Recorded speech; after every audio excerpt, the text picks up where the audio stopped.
Assalamualaikum warahmatullahi wabarakatuh. Saya Mulia Ilahi dengan NIM 20 30 40 10 82. Saya Raffi Kartisya dengan NIM 20 30 40 10 98. Saya Raffi Juliadi dengan NIM 20 30 40 11 04. Kami akan menyampaikan makalah kami tentang konsep wahyu Allah. Saya akan menjelaskan tentang pengertian konsep wahyu Allah. Yang pertama, pengertian wahyu secara bahasa. Pengertian wahyu secara bahasa berasal dari bahasa Arab yaitu waha, yang berarti memberikan wangsi, mengungkap ataupun memberikan inspirasi.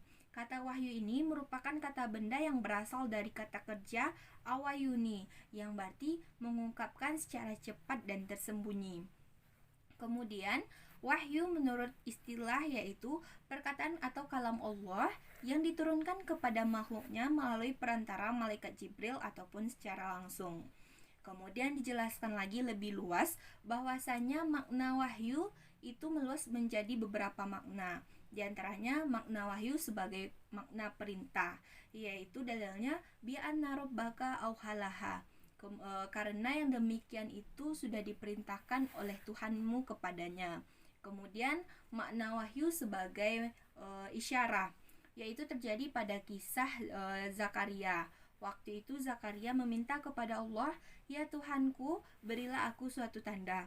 Kemudian Allah menjawab, di antara tanda bagimu ialah apabila kamu tidak dapat bercakap dengan manusia selama 3 malam padahal kamu sehat.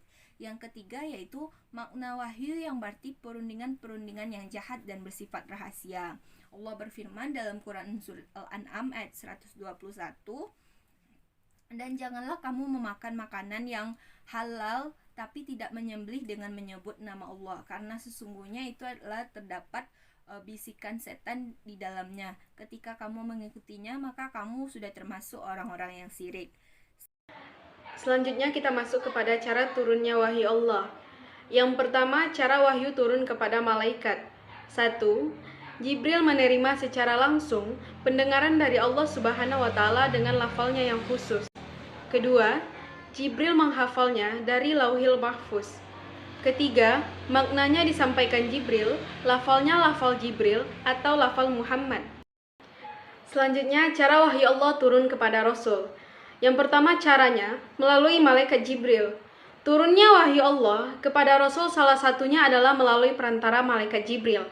Sebagaimana dengan turunnya wahyu pertama dari Allah kepada Nabi Muhammad, yang pada saat itu Nabi Muhammad sedang berhalwat di Gua Hira. Datanglah malaikat Jibril dengan mendekap erat seraya berbisik, "Iqra." Dan malam itu turunlah wahyu pertama, yaitu surat Al-Alaq dari ayat 1 sampai 5. Cara yang kedua adalah mimpi yang benar dalam tidur. Turunnya wahyu dari Allah kepada Nabi Muhammad salah satunya adalah melalui mimpi yang benar dalam tidur. Di dalam Sahih Muslim, Anas radhiyallahu anhu berkata, ketika Rasulullah SAW pada suatu hari berada di antara kami di dalam masjid, tiba-tiba beliau mendengkur, lalu mengangkat kepala beliau dengan keadaan tersenyum. Aku tanyakan kepadanya, "Apakah yang menyebabkan engkau tertawa wahai ya Rasulullah?" Beliau menjawab, "Tadi telah turun sebuah surah, lalu membacakan surat Al-Kautsar ayat 1 sampai 3.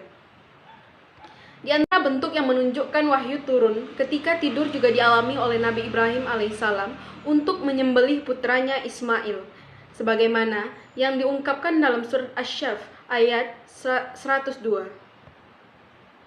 Yang ketiga, Allah menurunkan langsung kepada Rasulullah, yaitu seperti ketika peristiwa Mi'raj. Beliau mendapatkan perintah untuk melaksanakan sholat fardu 5 waktu dalam sehari, langsung dari Allah tanpa melalui perantara malaikat Jibril.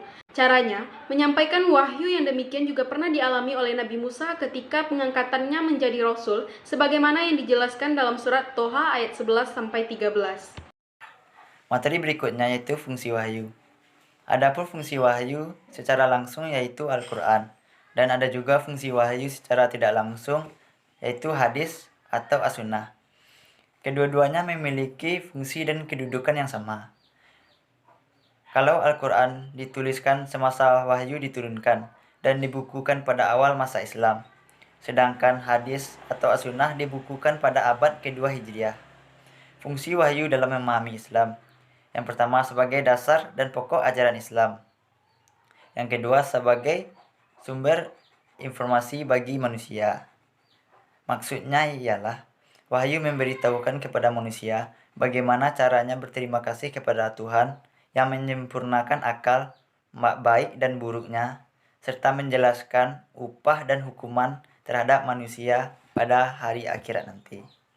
Sekian, terima kasih. Assalamualaikum warahmatullahi wabarakatuh.